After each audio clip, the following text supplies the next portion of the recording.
There's speculation that Trump is unhappy with Vance and is thinking about getting rid of him. But he better hurry because it's been 6 weeks. That's an abortion joke for everyone who's... Well, that was painfully unfunny.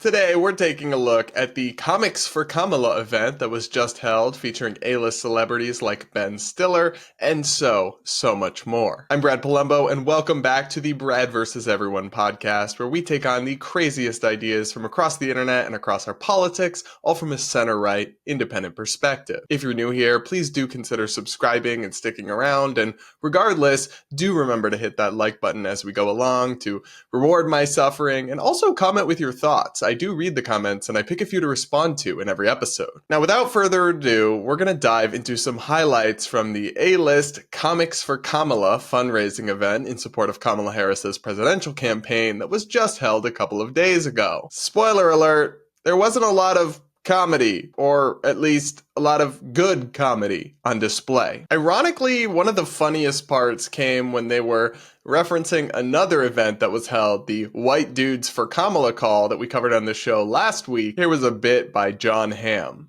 I'm excited to be here as a white dude. But I'm also excuse me. Sorry. Yeah. Hey, John. Sorry. Yeah. Sure. This isn't the White Dudes for Kamala. That was last week. Oh, sorry. What is this?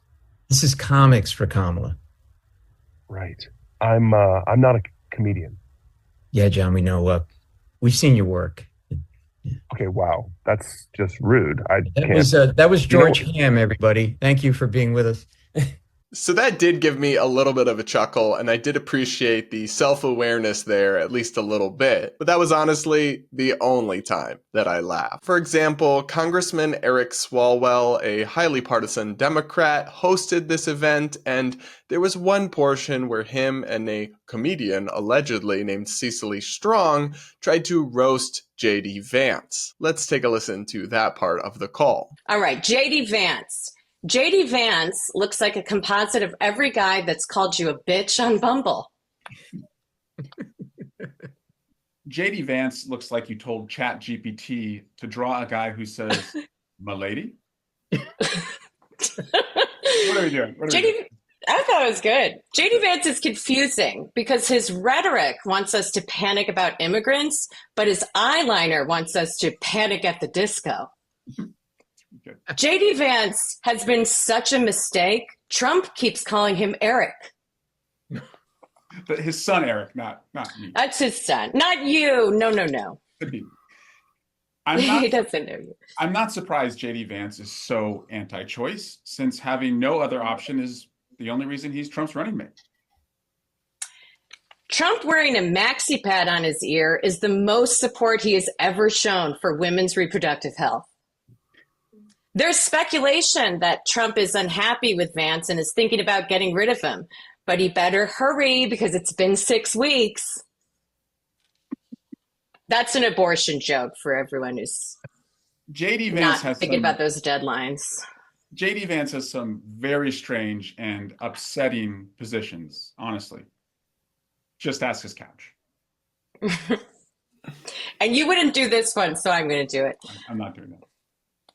JD claims to be the voice of the Rust Belt, which is only true if we are talking about his belt after he fucks an orange couch. Now, Representative Swalwell didn't want to do that one for some reason. Oh. So look, I'm not even a fan of JD Vance, and I'm always down to laugh at funny jokes about any politician or anybody, even if I like them. But that was just painfully unfunny. This lady is supposedly a professional comedian? What? And Eric Swalwell, look, stick to your day job, man, because the delivery on those jokes, which, by the way, were also just bad, but the delivery was truly dreadful. And to me, jokes are funniest when they poke at something insensitive or controversial, but that also has a hint of truth. And so some of these just don't make any sense. Like, for example, talking about how Trump had no other options, just JD Vance. Like, that's literally not true. He had tons of options and he chose JD Vance. So it's like not really funny. I don't know. The same way the couch jokes, look, they're referencing, and we're going to talk about this later in the show, but they're referencing a fake thing, fake news that spread online that JD Vance wrote in his book about having had sex with a couch. It's something that never happened. And I'm not against people making jokes about it in a comedic setting, I guess. But again, like, you guys tell me, did you find any of that funny? Because I found it kind of painful to listen to. And I don't mind even liberal comedians, guys. I listen to comedians across the board, but they're just not very good at this. The worst moment from Comics for Kamala came, though, when the actor Ben Stiller was on and his commentary took a strange turn. And she's also a historic candidate. You know, it's going to be the first woman president. And that's incredibly exciting. And, you know, she's Indian, she's Black, she's everything. You can be more than one thing. It's incredible. You know, I'm Jewish and Irish. I wish I was Black. Every white Jewish guy wishes he was Black. Yikes. That was pretty cringe there, Ben. Now look, I don't want to do what some right-wingers are doing and take his comments literally, like, oh, he's so self-hating, he literally wishes he was Black.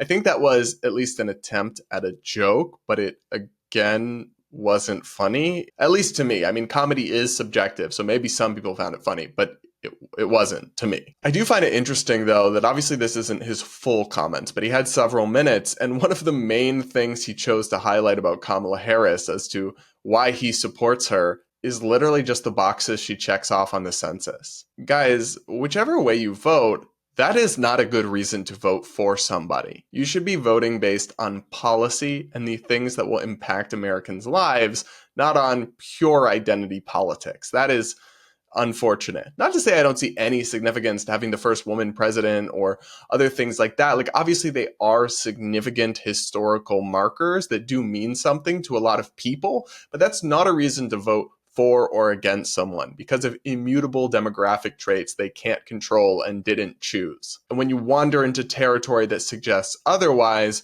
you've gone astray. It's also not a great sign for a candidate's strength that one of the biggest things people have to say in their favor is something they had absolutely no control over or say in, rather than an actual accomplishment of any kind. There is a much stronger and much less cringeworthy case to be made for Kamala, but this event was not it, y'all. It was not it.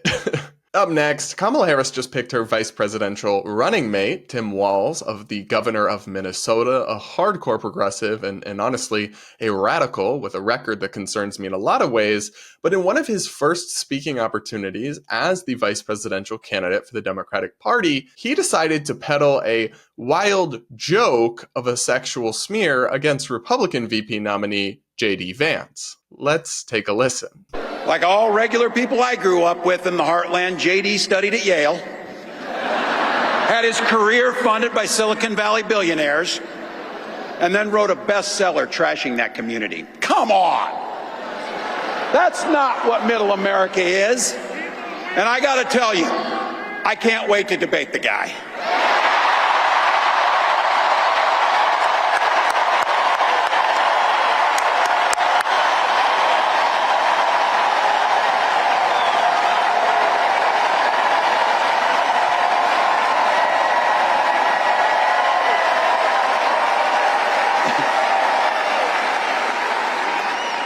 That is, if he's willing to get off the couch and show up. So, you see what I did there?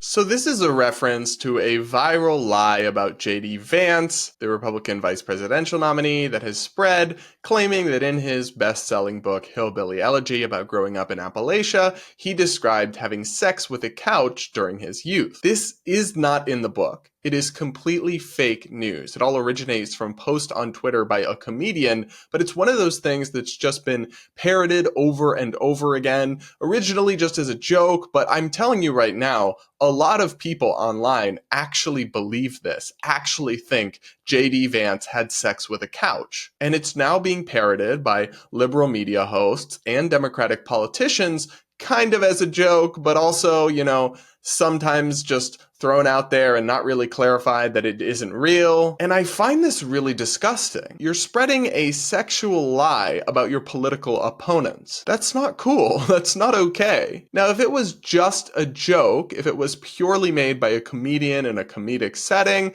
that would be one thing, and I would certainly not be all triggered over that. But a politician making a stump speech is a very different situation. And again, a lot of people don't know that this is a fake story. They actually think that this happened. So it's irresponsible for people on the left to spread this over and over again without clarifying that it's a joke, that it didn't happen, because a lot of people out there do actually think this is real. So you are spreading a lie about your opponent's sex life to humiliate them. That is not okay, especially from the progressives and Democrats who have screeched for years about the dangers of misinformation. But apparently misinformation is fine now if it's an opportunity to humiliate their political opponents. And there's really been very little mainstream media pushback or outrage over this blatant smear. But imagine if the roles were reversed. Imagine if Donald Trump was out there saying over and over again that Kamala Harris had sex with a cucumber. It's just a joke. It's harmless. You really think that would be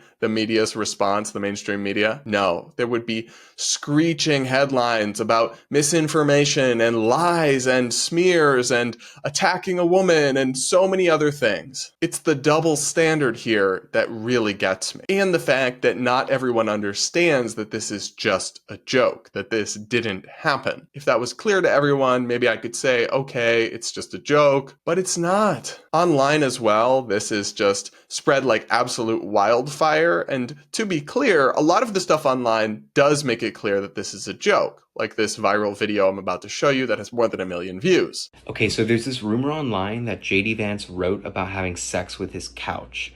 That's not true, and today we're going to prove it. I should also say that I used to work in Democratic politics, and so as much as I hate JD Vance, I hate misinformation more. Anyway, here's a page. There's no number, but it's 179. Let's give it a read. During my first year at Yale, I felt like nobody would accept the real me. A working class kid who spent every night and sucking the cotton cheeks of Mama's couch while the ottoman watched. However, a lot of the stuff online doesn't make it clear that this isn't a real thing, that this is a joke. It's one of those things that's become a game of telephone that now a lot of people, especially on TikTok, actually believe that this is real. Okay, in case you missed it, because we've all been rightfully caught up in the Democratic chaos that's going on, I just need to make sure that nobody missed what's going on with JD Vance right now. So let's just do like a little rundown real quick. Okay, so what had happened was JD Vance a couch. JD Vance writes down and publishes on paper in a book about how he likes couches. That's concerning. That's remarkably unfair to JD Vance, and it's a real betrayal of many of the things that Democrats and progressives have claimed to care about in recent years, like policing the spread of misinformation and fake news. And of course, I have to note that in recent years, Republicans, no less than Donald Trump himself, haven't had any problem saying nasty personal things about their political opponents and spreading unsubstantiated claims about their opponents. But two wrongs don't make a right. And the mainstream media screams bloody murder, sometimes rightfully, when Republicans launch baseless and unsubstantiated smears of Democrats. Yet when the left does it to Republicans, they find it funny and harmless. Interesting how that works. You guys let me know what you think of the JD Vance couch controversy in the comments below. I am curious, do you find this funny and harmless, or do you think it's unfair and hypocritical? I can see both sides, but I do lean towards the latter camp. And now we've got to check in with the right-wing commentator Charlie Kirk, because he just dropped a take that I totally disagree with and actually think is kind of woke in a way. Let me be very clear, guys. If you do not get 100% turnout from your own house, you're doing it wrong. If you are a parent that has 18 or 19-year-old kids, you got to get them out to vote. And by the way, if you are paying your 18, 19, or 20-year-old kids tuition and they go vote for Kamala Harris, you should tell them you guys could pay for your own college.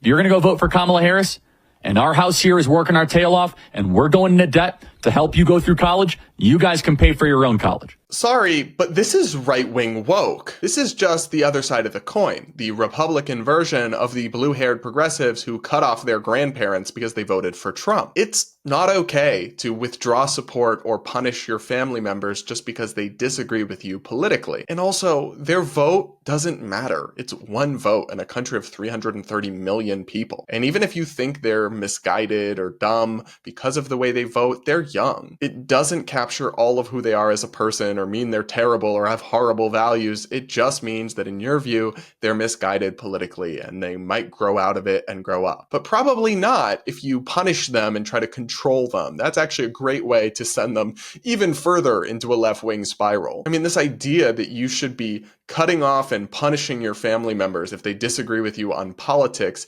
is insane. And it is not pro-family in any sense. Now, when I pointed this out on Twitter, I got a lot of pushback, essentially making a couple different points. One of which was, kids should be paying for their college anyway. Well, to that, I would just say, like, that's an entirely separate point. Maybe that's true, maybe that's not, but the scenario that Charlie Kirk is discussing here is very clearly one where you have decided to support their college education, and then you withdraw that support because of their voting decisions. That's not a good reason to decide to withdraw support. Now, if you decide that that's not what you can do financially, or you don't want to fund a useless degree or a woke college or whatever, I'm not judging that decision. I'm simply saying you should not be punishing your 18-year-old child by taking away their opportunity and chance of pursuing the career they want because they're dumb and vote a way you didn't agree with. That is horribly close-minded and vindictive and not loving or pro-family. The other thing people were saying in my replies is, well, colleges are so woke and so the degrees are so useless, you shouldn't be funding them anyway. And again, that's just kind of a non sequitur, because the scenario that Charlie Kirk describes here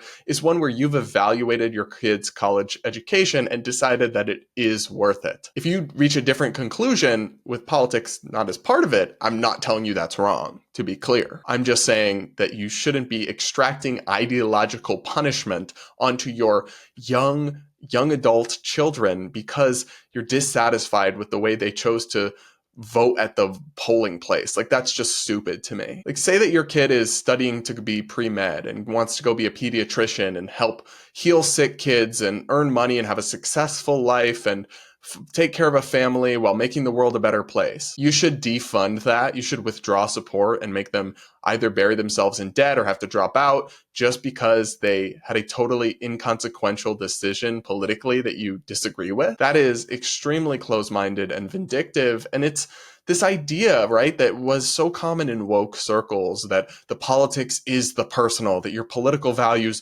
determine all of who you are as a person, and that if you have the wrong think, you are an evil, bad person. That is now being embodied by some figures on the right, like Charlie Kirk, and I totally disagree with it. I find it incredibly close-minded and vindictive, and I think it's only going to work out in the opposite of the way that they hope. When you push people away or you punish them for disagreeing with you, they're often going to go further into resistance, right? That's a classic way that teenagers and young adults operate with their parents. However, if you keep the door open and you just talk with them and hear them out and maybe explain why you feel differently, often they change in their views over time when they leave college and they start paying taxes and they go out into the real world. But if you cut them off and punish them and push them away because of their youthful naivete, then that's not going to happen. They're probably not going to change their views. So even if you're making politics your be-all and end-all of your family relationships, which I don't support and don't think you should be doing, this still isn't even good just as a tactic, as a strategy. It is low IQ, right-wing rage bait that honestly reminds me of what woke people are like. And I'm very concerned by the rise in these kinds of attitudes by some, not all, but by some figures on the right, like the Charlie Kirks of the world. What do you guys think? Do you agree with me or do you agree with Charlie? Let me know in the comments. I do want to hear from you, even if you have a different opinion. I won't stop supporting you. Up next, it's time for Brad versus TikTok, my daily segment where I take on the craziest ideas from the Clock app. Pronoun of the day is slug slugs.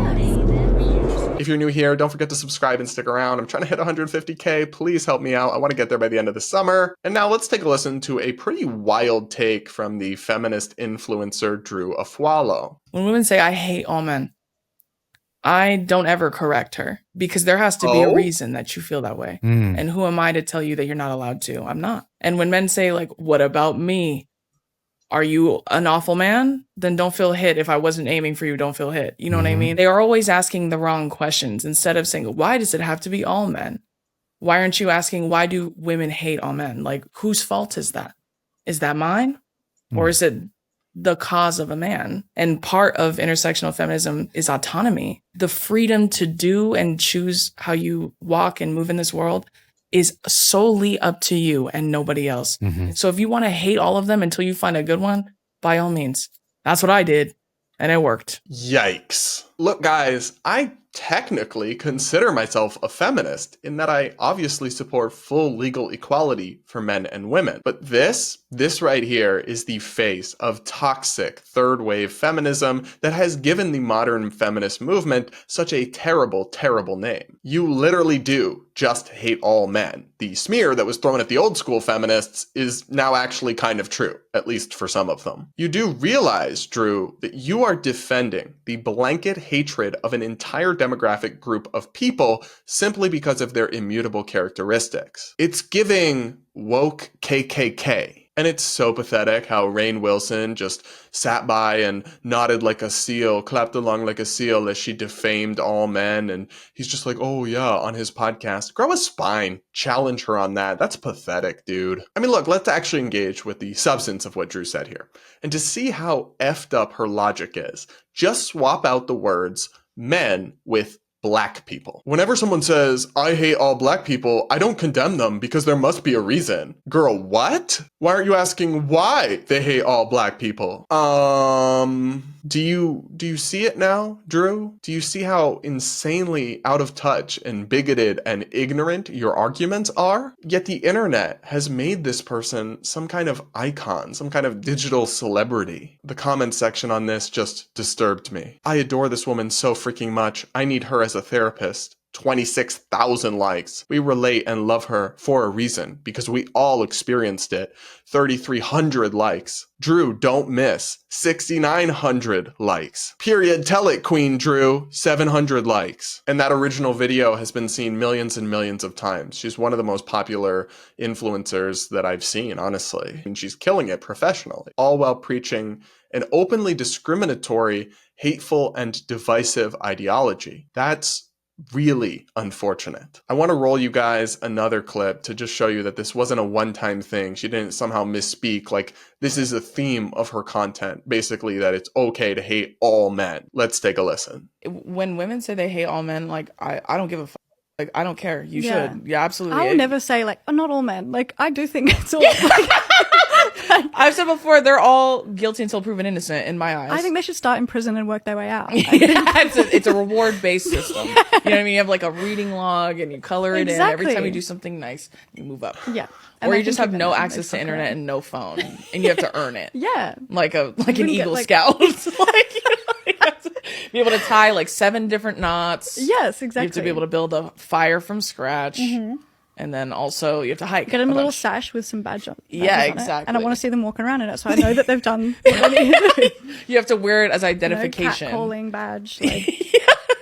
Now, I do want to be careful because I think this one especially is at least partially meant humorously, meant as a joke. I do not believe that either of these ladies actually believe that men should start in prison and then work their way out. They're clearly being hyperbolic for the sake of their argument. But they do, to some extent, view men as guilty until proven innocent, which is Orwellian, discriminatory, and fundamentally unfair. Now, I understand that men as a category commit rates of violence against women at an alarmingly high rate, and I am mortified by that. But you can't assume anything about an individual man because of that. That's the definition of discriminatory stereotyping, of profiling. Again, imagine applying that logic to black people who do commit certain categories of crimes at a higher rate. It would be racist and totally unfair to then extrapolate that we should assume black people are criminals or assume they're guilty then, and they can prove themselves innocent. Once again, do you see how effed up that is? How messed up that sounds? So no, they're definitely not being entirely serious. And I can actually totally see why these women are incredibly successful. They've got charisma, they've got personality, they've got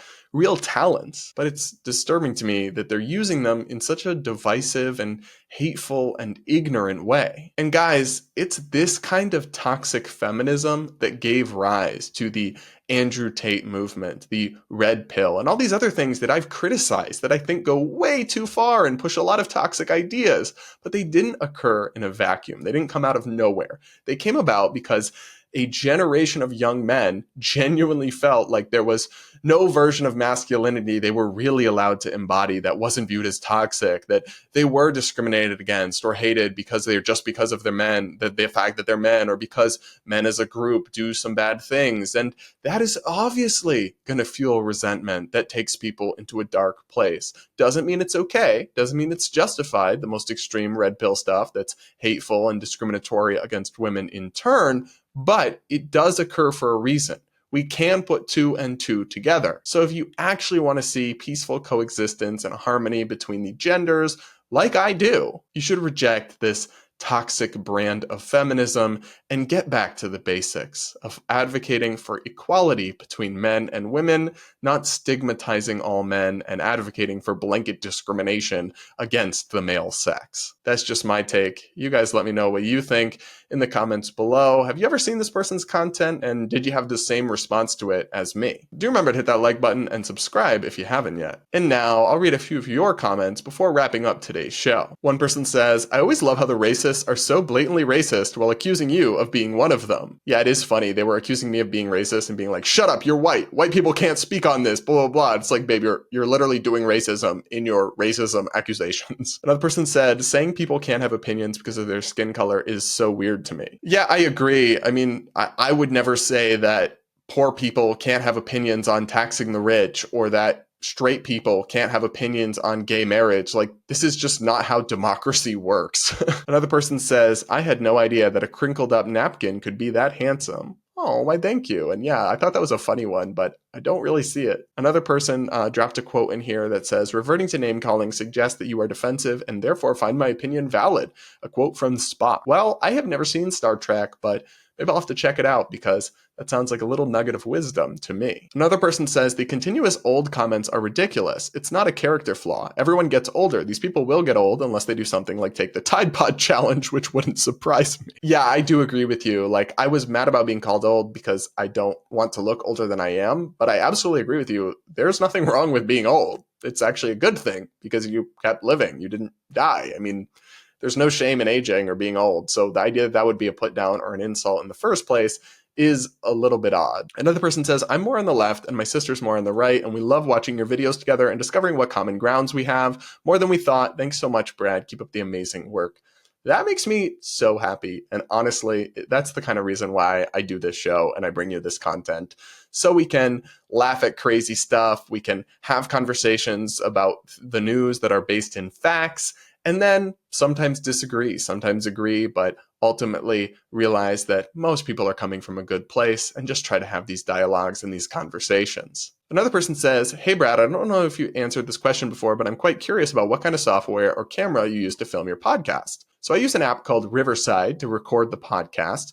I actually record the video just on my phone, used it plugged into my computer, and then I record with a basic podcast mic over here. So nothing too fancy, but considering that at the moment I do all the production and editing completely myself in addition to the content, I think the quality is as good as can be expected. All right, everybody, that's it for this episode of the Brad vs. Everyone podcast. Thank you so much for joining me and tuning in. Do remember to hit that like button if you haven't yet. Do subscribe. I can't wait to get to 150K. I'm really hoping to do that before the end of this summer. And leave a comment with your thoughts. I do read the comments, and I'll pick a few to respond to in tomorrow's episode. With that, we'll talk again tomorrow.